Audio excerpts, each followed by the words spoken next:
So my brief is to talk about how we access these immunotherapy drugs that are becoming increasingly prevalent in cancer therapy. Now, I don't have any disclosures except I pulled out a pen from the bottom of my handbag before this talk because I like to hold a pen when I'm doing a presentation. It's a Roche pen.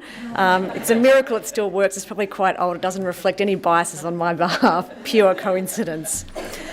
So I'm going to be talking about how we access immunotherapy under the PBS, under formal pharma access programs, other pharma avenues, for want of a better term, and also briefly on clinical trials.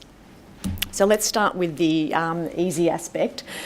So the first sort of trials that were done in this setting were in the second line setting after failure of first line chemotherapy. So that's really where the first PBS listed drugs in lung cancer have come about. So there's two drugs listed, nivolumab and atezolizumab, both in separate trials shown to have benefit regardless of PD-L1 status versus docetaxel, which was considered one of the standard chemotherapies of the time. This is a streamlined authority. The only difference is nivolumab is 2 weekly, atezolizumab is 3 weekly, and there's no upper limit to the duration of therapy, i.e. while ever the patient is responding, they can receive drug. I guess that's a little bit different to some of the data that's now coming out of the first line studies where 2 years seems to be the maximum duration of therapy. So that's the easy bit. Now there's obviously applications going in left, right and centre reflecting the data that's coming out to try and get PBS listing in other settings. Now there's always a lag time between the data and PBS access. And fortunately in that lag time, a lot of the drug companies do have familiarisation programs to allow patients to access these drugs. You can imagine, as Lisa has highlighted, the frustration of knowing that there's drugs there that might work for you, but you can't access them.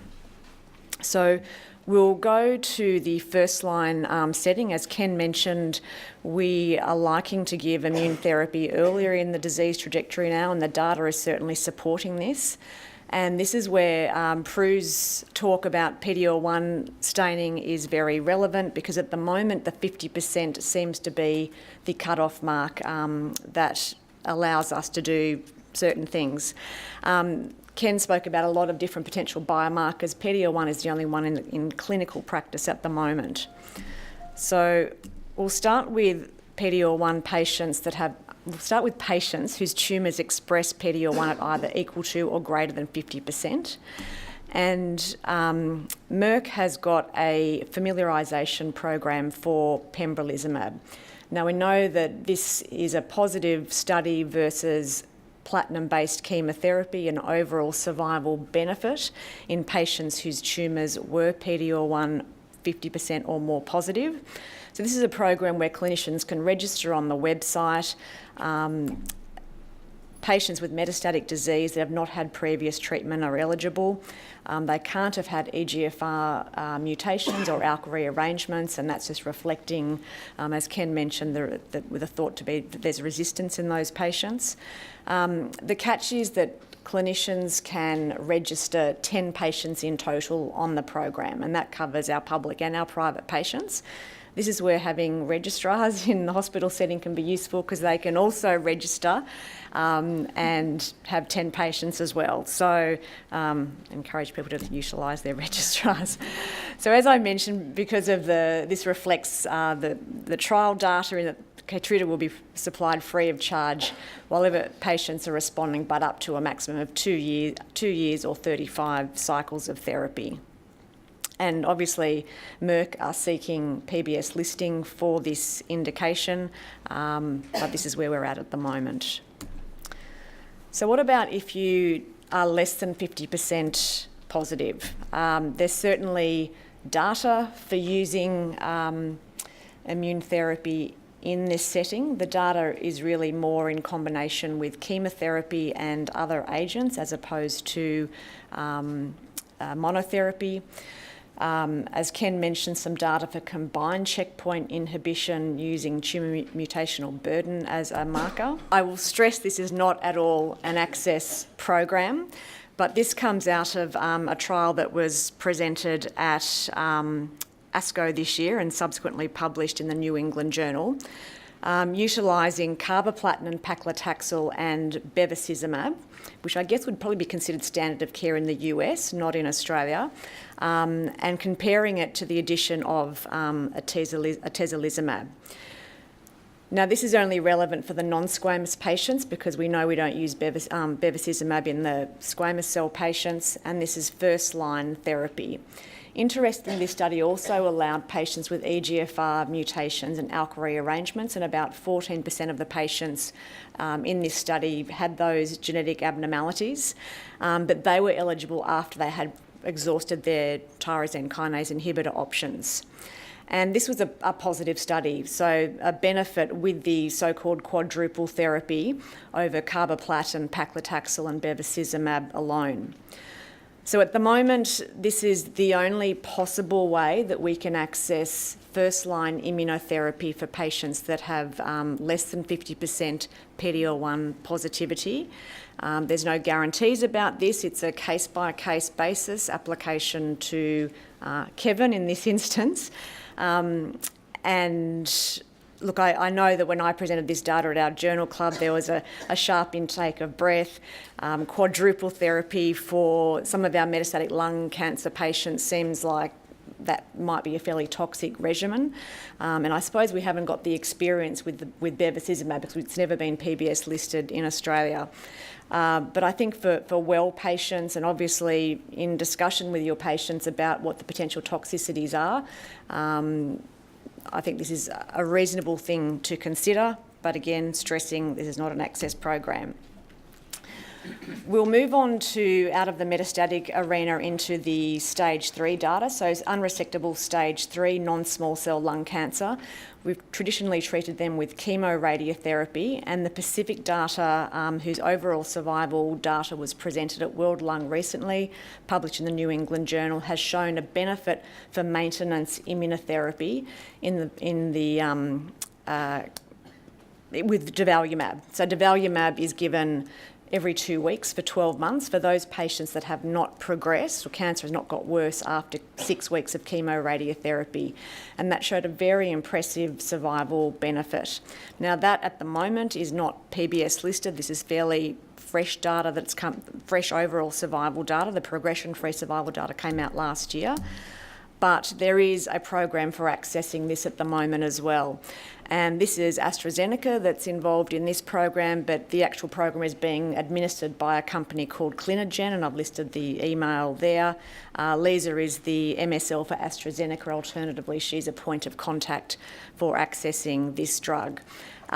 My feeling is this is similar in that it's sort of on a case-by-case basis. There's no website that you can go to register patients like some of the other programs, but very much worthwhile requesting this for patients who qualify at the end of their chemoradiotherapy. So I guess very hot off the press, looking at extensive stage small cell lung cancer. Now I presented this data to our journal club recently, and this was presented at World Lung and published as well recently. And when I was preparing my journal club, I worked out when the last big advance in small cell lung cancer in advanced the extensive stage was. And the carboplatin etoposide data came out in 1979, which was when Sony released the Walkman. So if any of you know what a Walkman is, that's certainly aging you, dating you. I had one, loved it. So this particular study that was presented used carboplatin etoposide and randomised patients to standard of care versus the same plus atezolizumab. And then those patients in the atezolizumab arm went on to have maintenance atezolizumab until progression. It was placebo-controlled and blinded. And this showed a 2-month overall survival benefit. Now that may not sound like a lot, but I think in the context of extensive stage small cell lung cancer, that's a reasonable win. And again, stress, this is not an access program, but obviously with this data, patients are probably going to be keen to try anything that they can. Extensive stage small cell lung cancer is a highly aggressive cancer. So again, this is not an access program, but on a case-by-case basis, there is the option for accessing this. This is not a free program though. This is a co-pay program. Sorry, I'm calling it a program, it's not a program. This is a co-pay situation.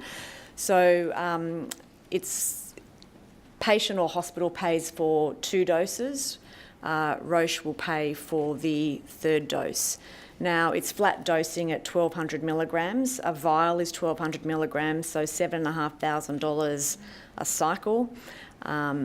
Not cheap and probably out of reach of a lot of patients, but the data would tell us that patients want to know about what's available out there and cost so they can make up their own minds and their own decisions, and it's not up to us to be paternalistic about what we think our patients can afford. So I think the current gap is the squamous cell carcinoma patients in the first-line setting. There is data for these patients supporting immunotherapy, but we don't actually have any way of accessing that at the moment. So certainly in that setting, but I would advocate in all settings, we should consider clinical trials. Even if you have a patient in front of you where you can give a PBS listed drug or there's an easy access program, think about what else is out there. What else is looking at the next best combination or the next new drug that might be better than what the standard of care is. And I think it's our duty to explore that, even if they're not open at our hospitals, to explore where they are open, speak to our colleagues and give those opportunities to our patients. And I'll come to talk a little bit more about that shortly. I'll just mention quickly, Merck does have a cost share program for accessing pembrolizumab outside the confines of any sort of access program. It's expensive, so 50 milligram vial, this is last year's costings, but $1,500. A dose is 200 milligrams. You can see this is going to add up fairly quickly. And they do cap it at $60,000 total spend. That's a lot of money. But again, that is just up our sleeves for patients that may want to go down that route. So I started, in preparing this talk, I started to list all the clinical trials of immune therapy that were open around town, and there's really too many to list individually, which is a good thing. But it's fair to say that trials are open in every clinical scenario for lung cancer. So neoadjuvant, adjuvant, post-tyrosine kinase inhibitor if you've got EGFR mutations, with radiation both in stage 3 and stage 4 in the case of the NEVA-RAD trial with stereotactic radiotherapy. I would absolutely concur with Lisa, and it's one of my bugbears that it's very difficult to find a consistent site to go to get information about what's open and what's not. These are some of the websites, and Lisa put these up in her slides, and I really welcome her initiative to try and simplify this because it's highly frustrating. Frustrating for us, must be incredibly frustrating for patients, but I'd very much encourage people to consider clinical trials, and we have the other options if there's no trials that our patients are eligible for.